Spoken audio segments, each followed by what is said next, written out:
এখানে ফিরে আসার পর বাধ্য হয়ে ফিরে আসছে, কিন্তু কাজ নেই। কাজ নেই বলে আবার তাদেরকে ফিরে যেতে হচ্ছে। কিছু একটা ব্যবস্থা করো, যে এখানে কাজ দেওয়ার ব্যবস্থা করো, কিংবা যেখানে যাচ্ছে সেখানে তাদেরকে নিশ্চিত থাকার ব্যবস্থা করো। কিন্তু পশ্চিমবঙ্গ সরকার বিচ্ছিন্নভাবে একটা দুটো ঘটনায় হল্লা চিল্লা করে দিল, বাকি ঘটনা চলতে থাকলো। এই পদ্ধতি বা পলিসি কিন্তু চলতে পারে না। এটা তাৎক্ষণিক বিচ্ছিন্ন ঘটনার দ্বারা আমরা অন্তত পরিচিতি পাচ্ছি, কিন্তু এটা অনেক বড় ব্যাপার। তামিলনাড়ুতে হয়েছে, এখানে জানি আমরা। 6 মাস ধরে সে লোকটা জেলে পড়ে আছে, তার বাড়ি ভগবানগোলা। আমি তার জানলাম পরশুদিন, এখানে আসিফ ফারুকি বলে একজন ভদ্রলোক আছে, তার কাছে জানলাম। সঙ্গে সঙ্গে আমি তামিলনাড়ুতে যোগাযোগ করা শুরু করে দিয়েছি। পশ্চিমবঙ্গ সরকার কি পারে না তামিলনাড়ুর সঙ্গে সঙ্গে আলোচনা করে এই যে যারা বিপদে পড়ে তাদেরকে সহযোগিতা করতে? সেখানে 15 কোটি টাকা সরকারি টাকা বরাদ্দ করা হয়েছে। প্রশ্ন তুলেছেন বিরোধী দলনেতা শুভেন্দু অধিকারী। তিনি বলছেন যে গঙ্গাসাগরের ক্ষেত্রে কেন এরকম উদ্যোগ নয় রাজ্য সরকারের।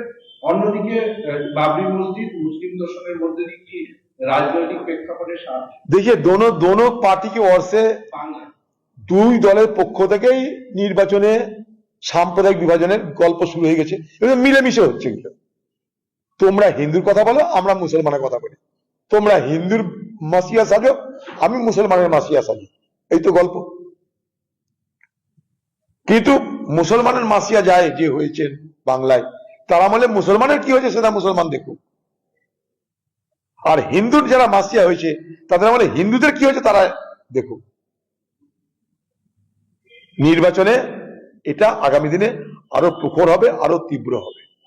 কারণ এই ভোটে মানুষের সমস্যা নিয়ে কোনো আলোচনা হয় না। বাংলার ভোট ক্রমশ তুমি হিন্দু না তুমি মুসলমান তাই নিয়ে আলোচিত, তাই নিয়ে মানুষকে বিভাজিত করা হয়। তাড়াতাড়ি করো। হ্যাঁ, মুখ্যমন্ত্রীর বার্তার পরই কমিশনের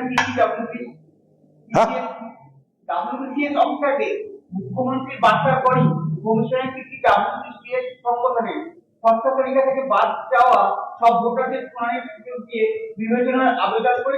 এটা পশ্চিমবঙ্গের যে মুখ্যমন্ত্রী তার নির্দেশে করছে, এটা ডিস্টার্ব করার চেষ্টা হচ্ছে। পশ্চিমবঙ্গের মুখ্যমন্ত্রীর নির্দেশে রয়েছে, বিজেপি টিএমসি পার্টির নির্দেশে এগুলো হচ্ছে। কারণ পশ্চিমবঙ্গে বিএলও, বিডিও, এসডিও তারা সব সরকারি দলের লোক। তাই তিনি মুখ্যমন্ত্রী ওপেন বলছে আমি বিডিওদের পাশে আছি। মানে এটাই বলছে তোমরা যেমন করে কারচুপি করেছো, যেমন করে তোমরা ভোটের সময় লুট করো, এবারও তোমরা করবে, কোনো চিন্তা না, আমি তোমাদের সঙ্গে আছি। আমরা আবার বলছি কংগ্রেসের পক্ষ থেকে, রাহুল গান্ধীর নির্দেশ মেনে বলছি, বৈধ ভোটারের কোনোভাবেই ভোটের অধিকার থেকে বঞ্চিত করা যাবে না। তার জন্য আমরা শেষ পর্যন্ত লড়বো, যেখানে যতটা আমাদের যা আছে তাই দিয়ে আমরা তার মোকাবেলা করব।